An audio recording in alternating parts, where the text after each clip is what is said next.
కొమరంభీం ఆసిఫాబాద్ జిల్లా జైనూరు మండల కేంద్రంలో జిల్లా పోలీస్ శాఖ ఆధ్వర్యంలో మండల స్థాయి వాలీబాల్ టోర్నమెంట్ ప్రారంభించారు. జిల్లా ఎస్పీ కాంతిలాల్ పాటిల్ ఆదేశాల మేరకు సిఐ రమేష్ ఆధ్వర్యంలో జైనూరు మండలంలోని జెడ్పీఎస్ఎస్ పాఠశాల ప్రాంగణంలో జరిగిన ఈ కార్యక్రమంలో మాదక ద్రవ్యాల నియంత్రణపై విద్యార్థుల్లో, ప్రజల్లో, యువతలో అవగాహన కల్పించారు. ఈ ఉద్దేశంతోనే ఈ కార్యక్రమాన్ని ఏర్పరిచినట్లుగా సిఐ రమేష్ పోలీసులు తెలిపారు. యువత చెడు వ్యసనాలకు దూరంగా ఉండాలని సూచించారు. ఈ వాలీబాల్ పోటీల్లో 32 టీంలు పాల్గొన్నట్లుగా తెలిపారు.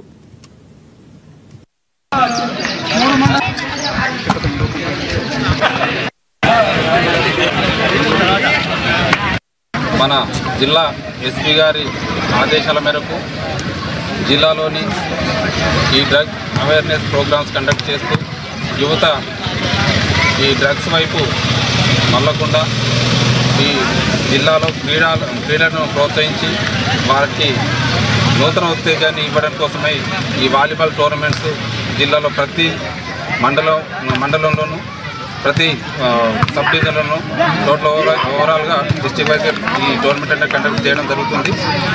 ఇప్పుడు ఈ జైనూరు మండలంలో జైనూరు మరియు సిర్పూరు, లింగాపూర్ మండలం 3 మండలాలకు సంబంధించి ఇక్కడ మేము టోర్నమెంట్ నిర్వహించడం జరుగుతుంది. దీనికి గాను 32 టీములు ఇందులో